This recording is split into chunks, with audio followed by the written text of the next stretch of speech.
Hello, I'm Roger Dove, and we're here sitting in my garden because I want to take the opportunity to say hello and to answer all the questions to those of you who tune into our YouTube channel. For any of you who don't know me very well, I love the thing of being able to answer your questions, communicate with all of you, and of course with the current situation we're in, it's proved difficult. So we've ended up coming up with a solution, and that is sitting out here, and I'm really very pleased to say it's not raining and it is sunny, so I'm talking to you feeling dry and not dripping with raindrops. Bruno Ysla1 has asked, whereabout do I spend most of my time working? One of the things I love about my work and I love about my life is that there isn't a normal. Every day is so diverse, so different. Who could imagine I'd be sitting here today doing these short video clips? I'm doing some podcasts for some people in America later, and maybe won't do any more for a few weeks, a few months, who knows. And I really do adore that. I adore the thing that normally I would be traveling to a different country. I'm talking to oil suppliers, I'm talking to my teams, coming up with creative ideas, checking the quality of the products, meeting people socially, but through work. I'm on the board of the Fragrance Foundation, so we have all the things that are trying to drive understanding of our industry, and taking time, as I started off, trying to really get close, the best way I know how, to the people that smell my work, talk about my work, appreciate my work. So I don't have a normal, so when people talk about the new normal, I hope that my normal doesn't change too much from the way it is, because I love it, and I'm really, really privileged to have this world in which I inhabit, because it's one that I love, but happen to earn a living. It's how I earn my living. So how lucky am I? Hello, I'm really thrilled to see that I have another question from Neon Light, so I hope this is going to be the answer you're looking for. You ask, why did I alter the formula for the original NüWa, and why, when we launched the new NüWa, did we not give it another name? Multifarious answers to those questions. The first is, the original NüWa was never meant to be NüWa. It was a scent that I'd worked on alongside the perfume that was supposed to be NüWa, which is the current one. Somebody within my company loved the other perfume, which I did too, and said that it smelt so exotic and oriental, they thought that it would make a great scent to be NüWa. The scent was a very, very leathery, ultra-complex chypre. So why did I end up changing it? Because nobody bought it. It was really that simple. I adore that style of perfume, and all the people that love leathery chypres or big classical chypres are obsessive about them. But the trouble is, and I'm one of them, I quickly will say, I've worn chypres all of my life, but the trouble is the rest of the world doesn't particularly like them.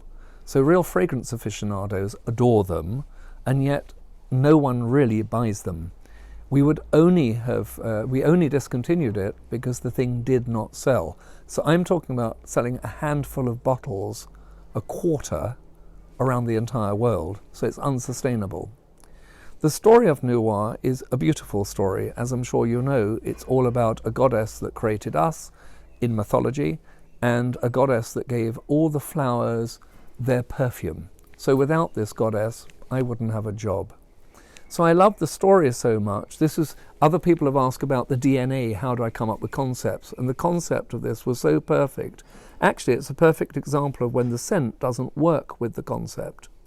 So the NüWa we have today is based around floral materials, oriental materials, and everything that is to do with the story, and it sells exceptionally well. So I hope that answers your question, except I haven't done the thing of why didn't I give it another name. I imagine that 50 people in the entire world bought NüWa, just the original one. So who are we going to upset? Really nobody, 50 people. As I said, the name is so fantastic, and I think it's important to understand the cost of registering trademarks, brand names. It is why so many brands come with a perfume and then have a trail of 10, 20 or 30 flankers. Summer 2020 Shimmer, Summer 2020 Magnolia, Spring 1919 something or other, and so it goes on and on and on. We didn't want to do that. The scent was removed, hardly anybody had smelt it, and I came back with the scent which for me was always the scent that was supposed to be there. Larry has asked on behalf of Matilda Asante, great to hear from you again, Larry, that what scents would I wear for, say, the evening or the daytime or something if I weren't wearing Roger Haute Luxe? I never actually changed from Roger Haute Luxe. I'll talk about that in a second, but having thought about it, I'd answer it like this. If I were on holiday somewhere warm and sunny, I would most likely wear Neroli. Of course, what I'm about to say might come across as arrogant. I don't mean it to. I think my Neroli is one of the most beautiful Nerolis you will ever smell. It has every single part of an orange inside the formula. If you haven't tried it, please do. I believe it doesn't sell terribly well because there's another Neroli which is so well known that when people think of Neroli, they automatically go there. The next is what would I wear during the day? I would say Great Britain. I adore the scent of Great Britain. I sometimes spray my home with it because I like the smell around me. So the soft leathery notes with the beautiful, beautiful violet inside, I adore it. And then the last, what would I wear in the evening? Again, I love these very soft leathers. It would be Parfum de la Nuit No. 1. So I hope that answers the question. However, I always come back to it because I know people want me to say, oh, I'd wear this, that, and whatever. But I do only ever wear Roger Haute Luxe, and it's for a simple reason. I think that scent should always be a reflection of who we are, and I believe that Roger Haute Luxe is absolutely me captured in a scent, and therefore, whether I have to go to the supermarket or whether I'm going to Buckingham Palace, it's me that's going there. And so the scent reflects who I am, and who I am has to go with me everywhere. I don't know if that's a good or a bad thing. But anyhow, I hope that answers your question, Larry. I hope Matilda gives you what you want to. And any of you who are intrigued, I hope you enjoy sniffing them out. Alexandru Mihalcea asked me, are there any notes that are known to go together well? Yes, of course. The easiest way to answer it is if you look at the basic families of perfumery, the raw materials that make up the basis of that family, we know go well together. So, for example, if you look at a chypre, you can take materials like the mosses, vetiver, patchouli, but you need to counterpoint them with citrus like bergamot, and that counterpoint is really, really interesting. But if you use them, you need something to round it off. So the person who really created the modern chypre put rose in. And in my opinion, to make a really great chypre, you have to put that rose to round and blend the raw materials. If you go to an amber accord, what is amber? Vanilla, benzoin, labdanum. So put these materials together, they work together beautifully. Sometimes you have materials like orris. You ask about orris. In history, orris was considered a woody leather note, and so your question of orris and leather, yes, they work beautifully together. So leather notes work well with one flower in them. Think of the classical, the leather chypres.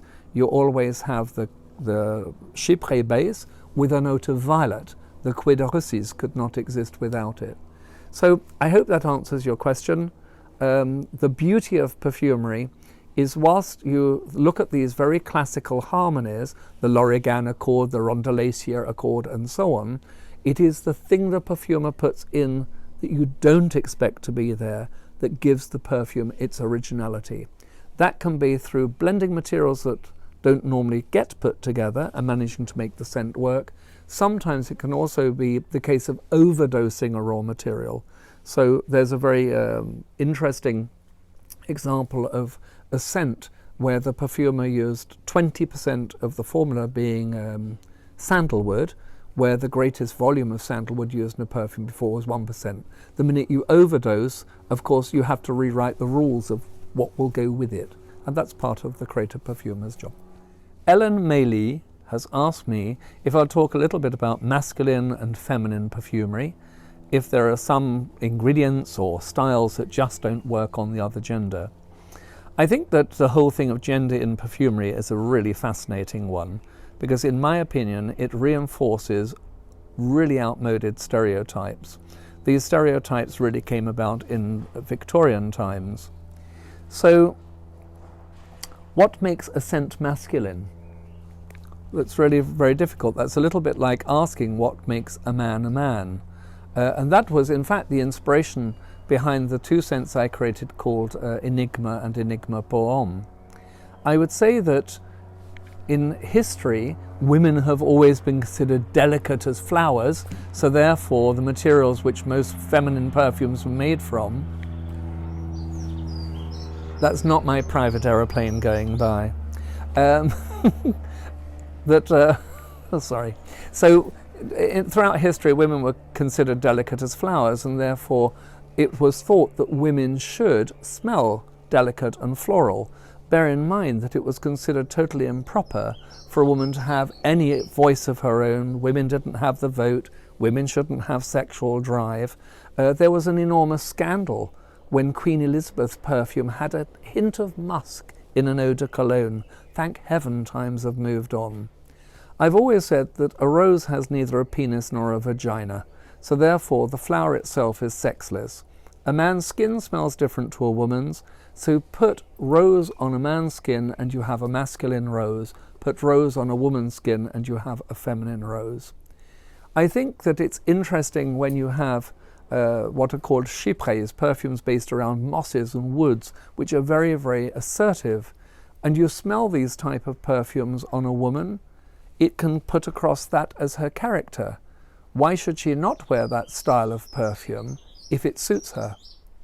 If something like rose or jasmine works on a man, then why not? It also, I've always found interesting, when you look at certain parts of the world, like the Middle East, the people there will wear whatever they want and always have done, and don't stop to think of gender. So it's very much a cultural thing as well. My advice to all of you is when you put on a perfume, just put on a perfume that makes you feel happy, because that is one of the greatest gifts of the lot, and it is something that perfume does by the spade load. Original Vybe Promotions has asked about cherry pipe tobacco and whether I would ever think to make a scent which is very creamy with the scent of cherry pipe tobacco in it. What I think is interesting, tobacco as a raw material is a fascinating one. It has this very warm, very diffusive strength to it, which has absolutely nothing to do with the smell of tobacco when it's burnt, either in a cigarette pipe or cigar, which is a totally different thing. So what's interesting with you talking about this cherry pipe tobacco in particular, most tobaccos, when they're cured, are cured with a flavour of some sort. So for example, one of the most common raw materials used when curing pipe tobacco is tonka bean, which gives it this slight almond-like sweet vanillic note. You can say exactly the same when you're talking about Virginia tobacco. Very often it's cured with cacao.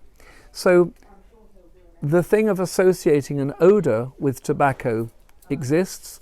All tobaccos get their flavour because of how the tobacco itself is cured.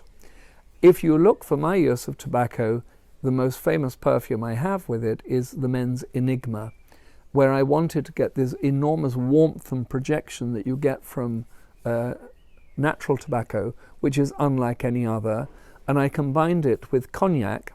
And again here, most of the alcohol notes you have in perfumery are synthetic. This is a real note of alcohol which comes from the distillation of the wine lees or lit de vin, which is in the bottom of the barrel. So I have no intention of putting this cherry note. The cherry note in perfumery is either going to come from a totally synthetic flavour, or it could come from heliotrope or heliotropine, which gives you the feeling of cherry pie. That particular scent exists in some of the perfumes I have, but not combined with tobacco. So no plans at the moment. Curious to Travel has asked, what is Essence de Parfum and how is it different to an Eau de Parfum? As they say, elixir comes only in the Essence de Parfum. When I was working on the men's fragrances, I decided that I would look at how they were made and get rid of the Eau de Parfums we have and create something totally new. The the parfum colognes I think most people watching this maybe have experienced. The concept was a very simple one. How do you create something which has all the lasting quality of an Eau de Parfum, but with the freshness of Eau de Cologne? A universal truth is, if you ask anybody in the world, do you like to smell fresh? I have yet to meet anyone who says no. But what does everybody want from a fragrance? They want it to hold. So when I worked on Elixir, I decided that I would not make a classic Eau de Parfum, which has some hesperidic notes in the top, which are what give the citrus freshness, but I would work the formula so that you got an enormous burst of freshness, like an Eau de Cologne, but the lasting quality of the Eau de Parfum. So if you like, the best of both worlds. So at the moment, the only scent in the feminine collection which exists in Essence de Parfum is Elixir, but who knows what might happen in the future. CK has asked me on YouTube about Oceania and A Midsummer Dream. How would I describe them? I think these two scents are interesting because we can instantly relate to what it is I'm talking about. If I talk about things like Enigma or Parfum de la Nuit or Great Britain, it's not so obvious what the messages are, but the minute you hear Oceania, you have the sea in your mind, so you know sort of what you're expecting. The idea for Oceania came about because all of us, I think, are incredibly aware of the destructive behavior we have as human beings to our planet. I've always lived by the seaside, or had a home by the seaside, and so I've always been particularly aware of it, I think. So Oceania, the idea of it came because Oceania itself is the old correct name for Australasia, and there we have the Great Barrier Reef, and it was one of the first things that started to show the damage that was happening in the sea.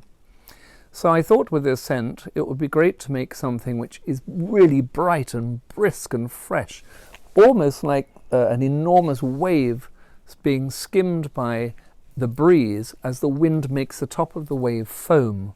So it has, I hope, when you smell it, this really brisk, bright, dynamic opening of citrus materials. But then, of course, because we are talking about the ocean, you have no idea of how deep the ocean is. So it's a scent, when you smell it, you really smell it just goes down and down and down, but with no weight, which is a slight irony, as I'm aware that water is incredibly heavy. But I think that when you're in the water, water is weightless. It makes us feel weightless. So that was what I had in my mind, something brisk, bright and dynamic, like the wind whipping a wave and the foam coming off the top of it as spray, but behind a scent which reveals itself in a different way because you end up with the depth of the ocean itself. As for A Midsummer Dream, obviously it takes its inspiration from Shakespeare's A Midsummer Night's Dream. This came about because I was asked to do some work by the government as an ambassador for the Great Campaign for a campaign they had called Shakespeare Lives. I was asked whether I thought Shakespeare provided inspiration for the creative process for a perfume. I, of course, immediately laughed. I think more inspiration can be drawn from Shakespeare than almost any other source. What came to my mind without needing to think was the story of A Midsummer Night's Dream. When we hear of the sprites that live in the woodland, the king and the queen of the fairies talk about how stupid human beings are because we make falling in love so complicated. We also hear of the king of the fairy Oberon's sprite Puck and how naughty he is because he has a magic potion that makes us fall in love. As it's just put on our eyelid, when we open our eye, we will fall in love with the first person we see. I thought that a magical potion is precisely what perfume is. It's something which hopefully can attract attention, and it is hopefully something which can help in the thing of being noticed and potentially falling in love. I like the references to people laying on beds of roses and musk. I like the idea of it being about the woodland, of flora and fauna, the idea of flowers and plants. So you have inside this perfume a very, very unusual structure because the scent has a floral element to it. It has a very, very light chypride element to it. and in the base it has very, very soft oriental materials. So it takes you on a journey to a place which makes you dream. Oceania, I think, in a funny way does the same, because both of them are about escapism. Both of them are tales that take us away from the reality of everyday life, as all perfumes do, but underneath both is a really serious statement. One, because we donate a small amount of money to a charity that helps to look after the sea. All of that every one of us should be concerned about. And the other is all about falling in love, and that is something that all of us should always take seriously, so we never take for granted the thing of the people we love. And maybe this minute in time we're living through has made many of us aware of the importance of relationships and friendships and love affairs. Mr. GTI edition 30 asks a simple question, which is one I'm sure concerns many people, and that is, some people say a scent lasts for 6 hours on the skin, somebody else will say it lasts for 8 hours. He asks, can skin really alter the length a fragrance will last on the skin that much?